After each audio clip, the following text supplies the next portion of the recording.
Mundo Neurodiverso. Un podcast creado por ATSAN, Centro Psicopedagógico y Psicoterapéutico.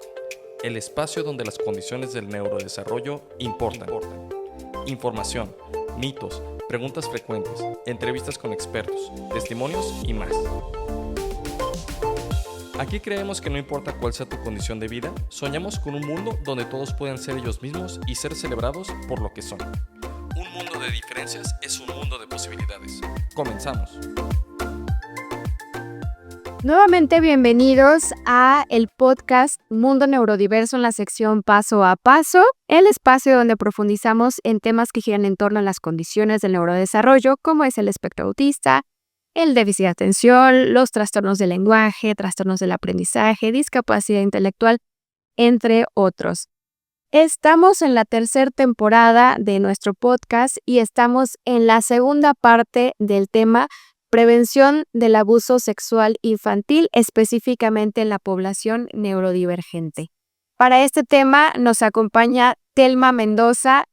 Telma es mamá de una niña de 6 años, es psicóloga apasionada por la educación y el fomento de competencias como conocimientos, habilidades, actitudes y valores en sexualidad humana.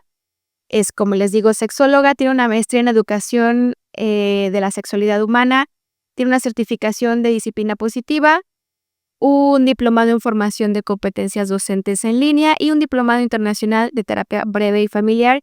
Y bueno, ya tiene, junto con su socia, varios cursos en línea, principalmente para papás, pero también para profesionales en temas que giran en torno a la sexualidad y a la disciplina positiva y a la crianza. Telma, muchas gracias por estar otra vez aquí en esta segunda parte, en este tema que, como ya decíamos, es un tema a veces incómodo, es un tema sensible, que nos da miedo por diferentes razones, pero es crucial que hablemos de él con todas sus letras, ¿no? Con las palabras como son, para realmente entenderlo.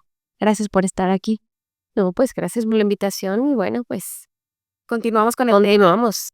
Estábamos hablando en el episodio anterior, nos quedamos hablando sobre qué pueden hacer, qué puede hacer un papá o una mamá desde el día cero en el que nace su hijo o hija para empezar a educar en temas de sexualidad, abonar a esto que es la prevención del abuso sexual, porque una cosa es educar en la sexualidad y otra cosa es el abuso sexual. Son dos temas dentro de la misma categoría y los papás tienen un papel importantísimo. Son los primeros, no es la escuela como hablábamos o la sociedad quien va a educar y yo soy en segundo término como papá o mamá. No, son los principales. Estoy haciendo como un resumen. Ya hablábamos también de que para poder criar hijos seguros y que podamos evitar este abuso, tenemos nosotros como adultos trabajar primero con nuestra propia sexualidad, con nuestros propios miedos, situaciones que hayamos vivido, ¿no? En respecto a este tema para que sea más fácil ayudar a nuestros hijos y que les vaya bien en este tema. Y nos mencionabas, ya hablabas de 3 cosas que pueden hacer los papás. 1, evitar la sobreprotección y fomentar la autonomía en los hijos, porque así van a ser menos vulnerables a vivir un abuso. 2, no exponerlos a material en torno a la sexualidad que todavía no puedan entender por su edad. Y 3, nos hablabas, recuérdenme cuál era el tercero. La autonomía. Sí, la autonomía, exactamente. Que sean chicos autosuficientes, que puedan valerse por sí mismos y no dependan de los demás. ¿Qué más, Telma? ¿Hay más puntos? Platícanos. Me voy a pensar ahorita que decías, ¿no? La importancia de que como papás estemos educados, ¿no? Yo creo que eso es un elemento importante, ¿no? Si me preguntan a qué edad es importante que un papá tome un curso, por ejemplo, con ustedes, ¿no? Estamos embarazados, pues desde ya, o sea, preferible, porque ya cuando nazca el bebé, pues ya van a tener muchas cosas o muchos intereses ya específicos que a lo mejor quieran documentarse, sobre todo las nuevas generaciones que ya se han involucrado más en este proceso, tanto papá como mamá, ¿no? Y en buscar herramientas.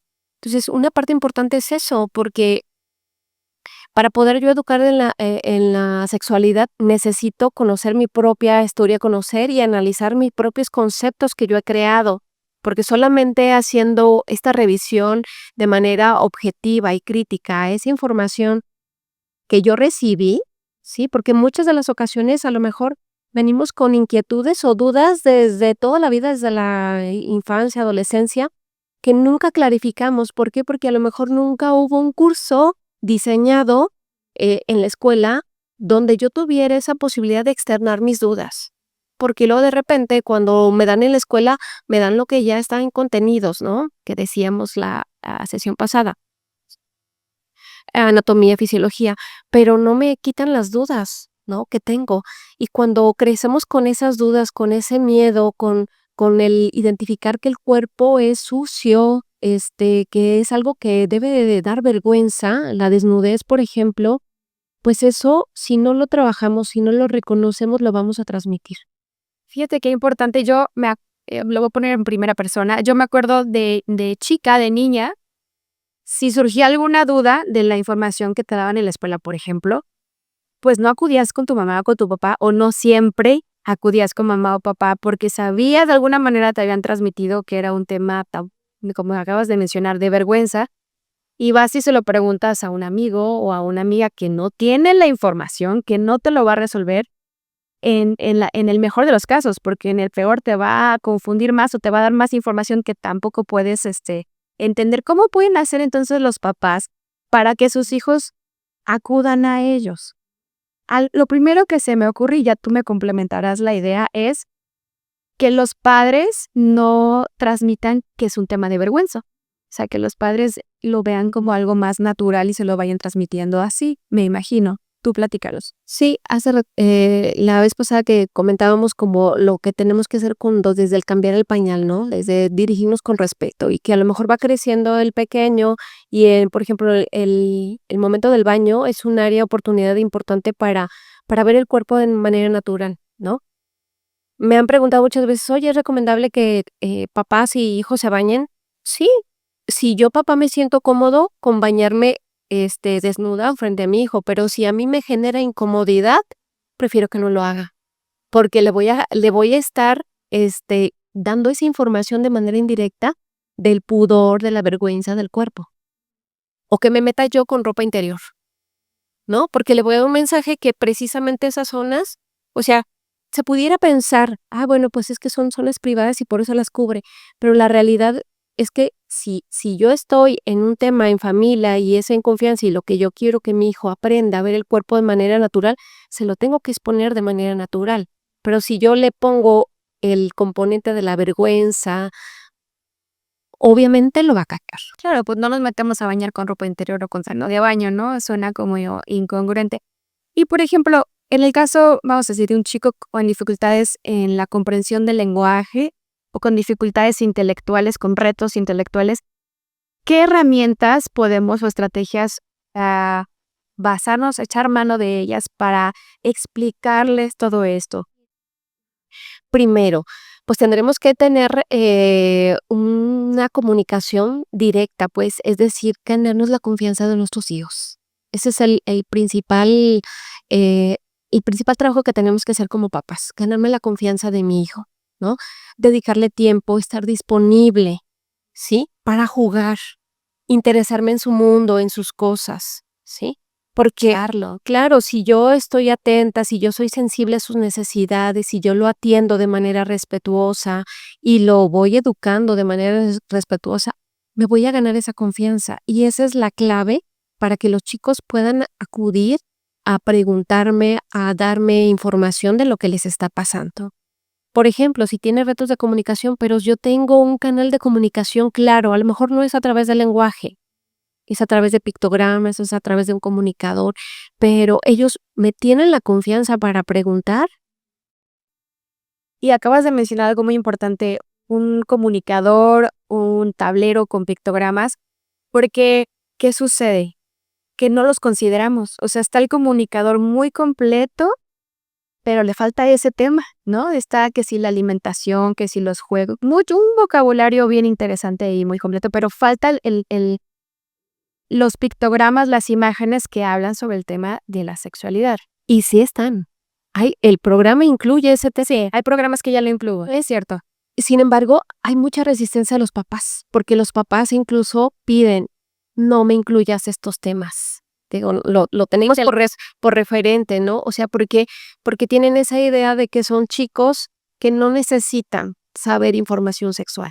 Porque no la van a entender. Ajá, y que mejor ni se las pongas porque eso les puede despertar cosas que no queremos. Pero el punto es que la educación sexual no va a favorecer conductas. Al contrario, el objetivo de la educación sexual es preparar a los chicos de manera responsable para que conozcan su cuerpo y para que sepan cuidarlo, para que puedan aprender a poner límites, para que conozcan la diferencia entre zonas privadas y zonas públicas, conductas privadas y conductas públicas, lugares privados y lugares públicos. ¿Por qué? Porque precisamente en cada espacio, en cada lugar, ellos pueden hacer esta diferenciación. Y estas, tanto conductas, partes y lugares, se pueden enseñar a través de pictogramas. Nosotros en nuestro curso que tenemos diseñado, tenemos material para que los chicos puedan aprender todo esto y a diferenciar. A lo mejor con un niño neurotípico la educación es un poco más fácil, ¿no? Porque puede entender de una manera directa. Pero con estos chicos también hay apoyos y también se pueden adaptar apoyos acorde a las necesidades de cada chico, ¿no? Y si tiene que ser apoyos visuales, si tiene que ser como sea el apoyo, el punto es que la educación tiene que ser adaptada a sus necesidades, a sus habilidades, y esto es un derecho. Y como papás y como profesionales tenemos la obligación de adaptar la educación sexual a las condiciones del consultante, ¿sí? Entonces, no hay de que, ay, no, pues es que no, yo ya le expliqué, pero pues es que no le puedo dar un discurso y no me va a entender. No, es que para eso hay material, para eso somos profesionistas que podemos darte asesoría de qué es lo que necesita. Y como mencionas, más allá de darle un discurso es en las acciones, ¿no? Claro. Decías, bueno, es un niño de, no sé, de la edad que tú gustes, ¿no? Más grandecitos.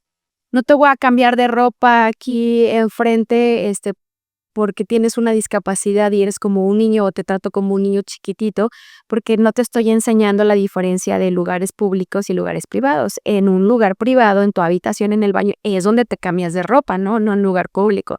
Se me ocurre ese ejemplo. ¿Qué otros ejemplos para que los papás dimensionen a qué te refieres con qué debo enseñar? Esto de lugares públicos, lugares privados, conductas públicas, conductas privadas. Todo esto como ¿qué más es? ¿No? Hay unas que son muy obvias, pero hay otras que no son tan obvias. Fíjate, el punto es que la educación sexual va, pues, conforme van desarrollando los chicos ciertas habilidades o capacidades, ¿no? Como decíamos, cuando en la ida el entrenamiento del pañal es una área de oportunidad para empezar a enseñar, ¿no? A que conozcan su cuerpo, porque también es importante que sepan nombrar las partes del cuerpo por su nombre. Claro.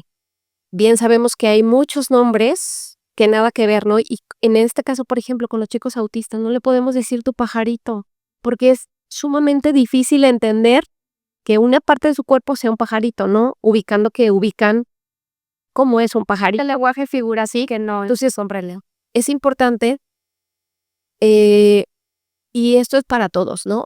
Enseñarles las partes del cuerpo por su nombre, enseñarles la importancia de cuidarlas, que nadie debe de tocarlos, pero enseñarlos desde el punto del respeto y la privacidad, no desde el miedo. El punto es que vemos en redes sociales los 5 básicos, que nadie te toque, y de repente los papás educamos con esta ansiedad que nadie te toque, y la sesión pasada recordábamos, pues el abusador no me va a avisar, me va a tomar por sorpresa y me va a tocar, y yo como niño puedo decir, híjole, es que mi mamá ya me había dicho que no me tocaran y me dejé tocar porque no dije que no, pero no dije que no porque pues me asustó, porque me paralicé y no supe qué hacer. Entonces, cuando no brindamos información, dejamos a los niños sin herramientas y se pueden quedar pasmados. E incluso puede ser que con herramientas se queden pasmados, ¿sí? Pero lo importante, yo les digo, puede ser algo básico que tenemos que saber los papás, es que no vamos a evitar el abuso. Aunque yo tome el curso, no lo voy a evitar, ¿sí? Pero lo que sí puedo hacer es darle la atención necesaria lo más pronto posible.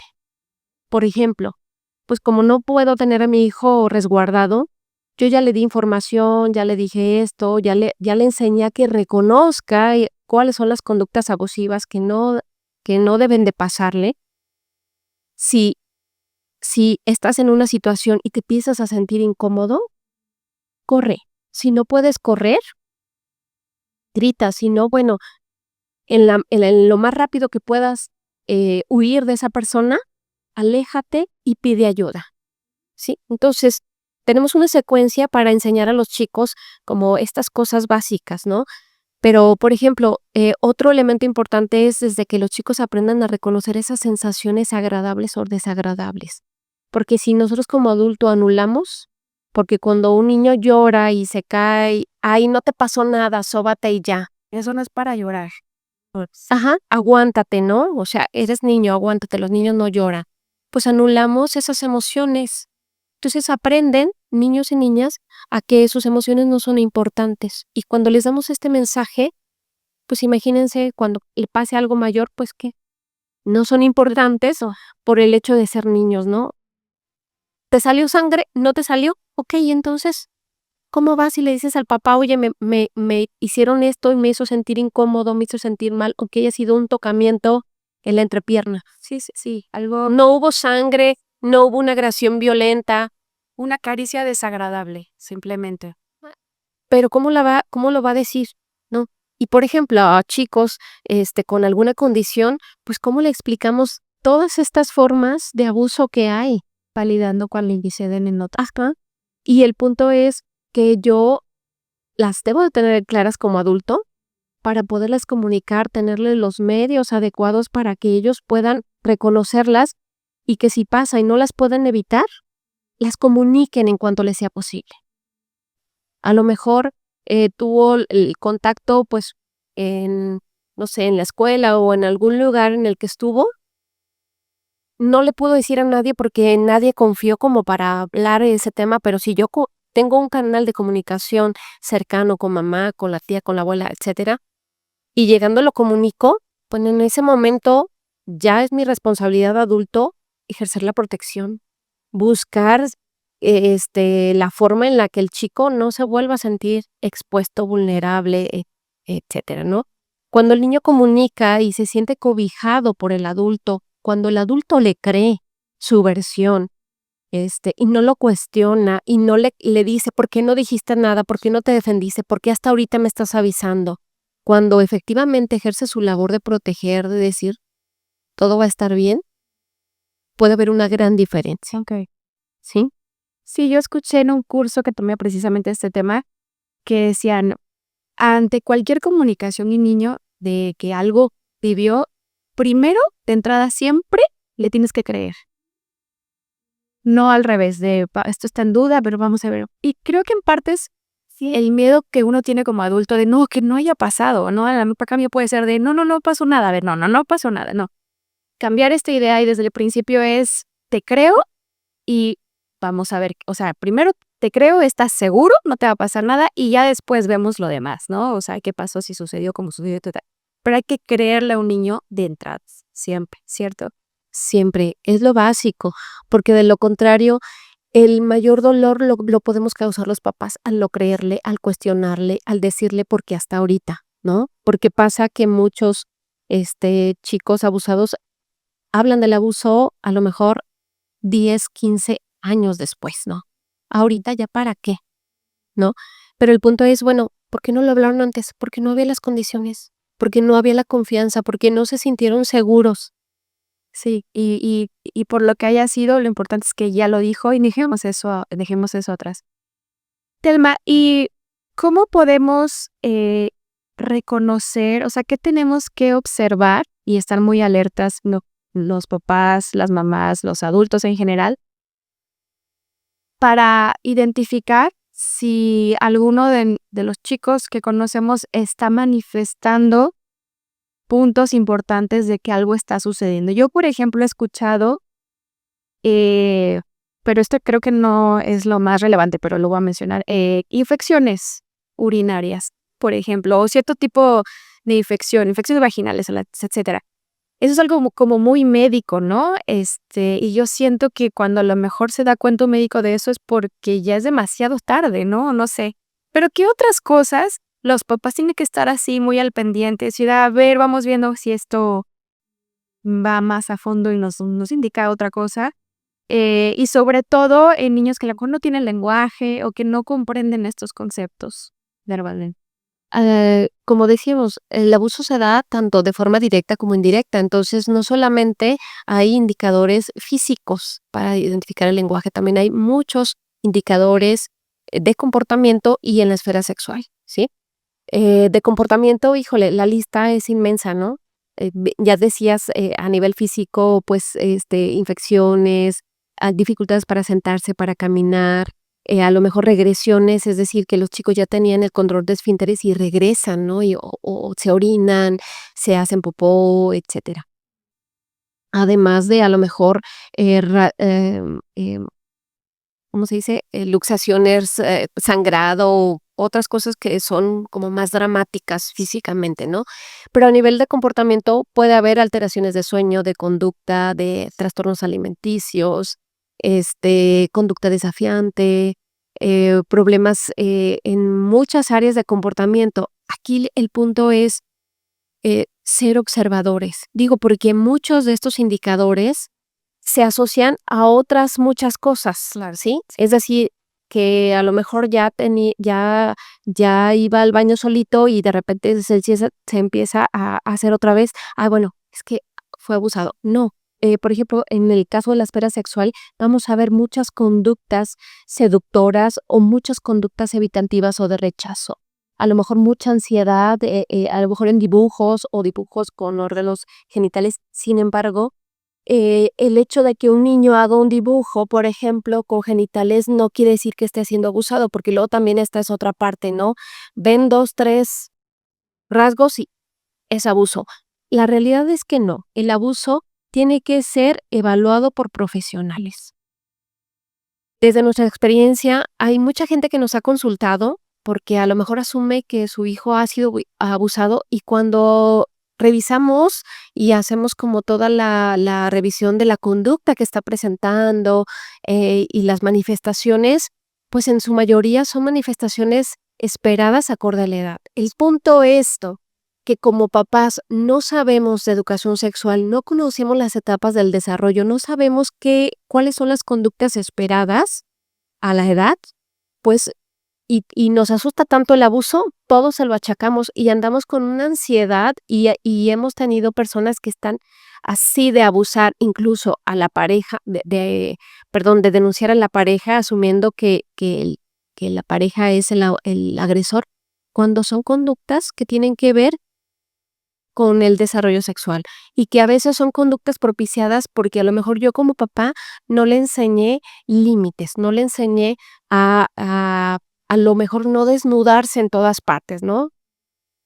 Porque también ese es un tema importante, ¿no? Que los chicos aprendan que en todos los lugares hay diferentes tipos de vestimenta, ¿no?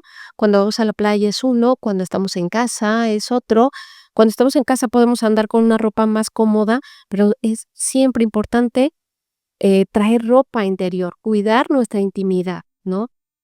Si bien los niños en los primeros 2 años pueden ser muy exhibicionistas, es decir, no les importa y no tienen pudor porque no está interiorizada la vergüenza. Pero nosotros empezar a educar, bueno, porque es importante que te pongas ropa interior, porque es importante que te cubras, porque es tu privacidad, es tu cuerpo y tienes que cuidarlo. Cuando les enseñemos estas pautas, que no sean de manera agresiva o de regaño, oye, ya te dije que no estés, Yo cochino, se quita ajá, los calzones. o que no te estés agarrando ahí, déjate ahí, niño feo, tonto, ¿sí?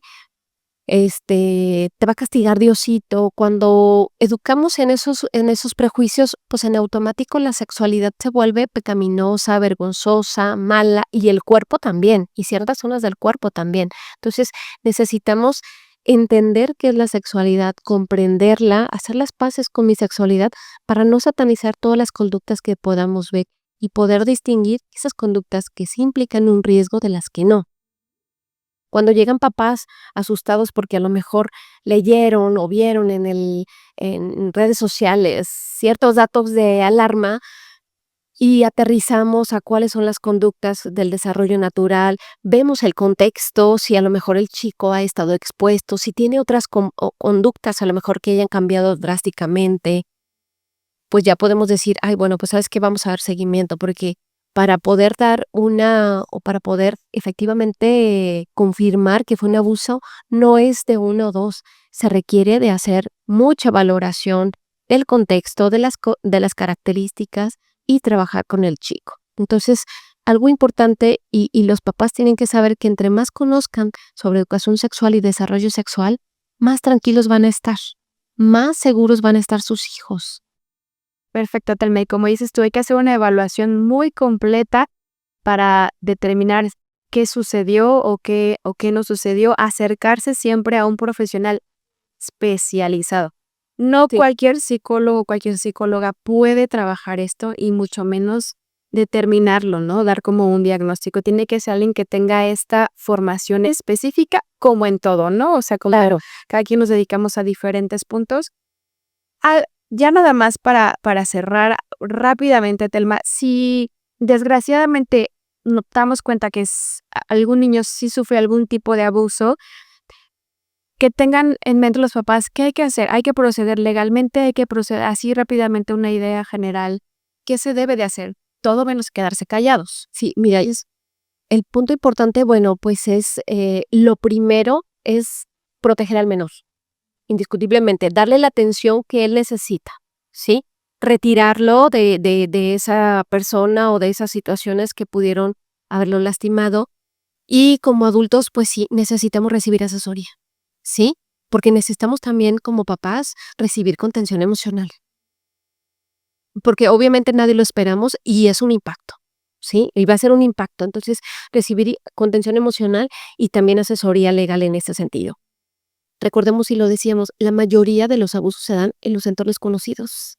Entonces, primero tenemos que asesorarnos y tomar una decisión qué vamos a hacer, porque obviamente un tema de pues, y que es el temor de muchas familias, no denunciar, porque es que si no, la familia se va a desmoronar por mi culpa, ¿no?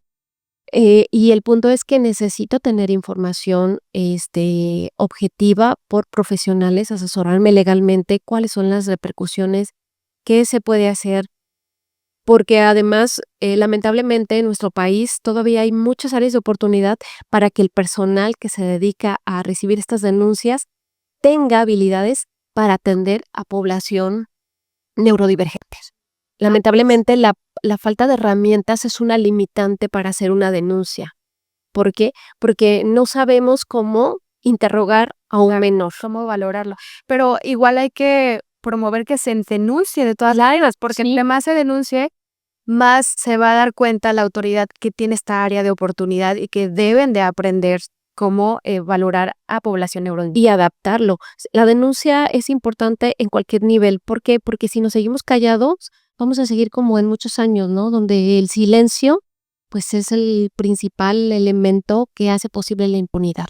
Necesitamos decir, si esto implica una ruptura familiar, es importante que como papás valoremos qué vale más, la unión familiar o la paz mental de mi hijo. La salud mental Sí, la salud prácticamente, ¿no? Pero bien importante lo que dijiste. Lo primero es que ese niño esté seguro, independientemente de nada, que no vuelva a estar expuesto. Ajá. Muy bien. Telma, muchísimas gracias. Es un tema muy largo, o sea, podríamos estar aquí 3 días enteros o yo creo que más hablando sobre esto. Esto es nada más una pequeña introducción para que los papás conozcan un poquito y lo tengan en el radar el tema de la sexualidad en sus hijos, sobre todo estamos hablando de la prevención del abuso sexual. Pero los invitamos a que si quieren conocer todavía más, pues vayan a los cursos, talleres que ustedes dan. Sé que son en línea, lo cual permite que puedan acceder personas de todos lados. Ahora sí que literal, donde estés, lo puedes tomar, no solamente aquí en Guadalajara, no solamente en México. Son horarios muy accesibles y pueden pues recibir asesoría también, no solamente los cursos, sino asesoría personalizada. Entonces, Telma, muchísimas gracias por estar así. Dejamos las puertas abiertas para más temas más adelante hablar de estos temas en este podcast. Y pues aquí terminamos.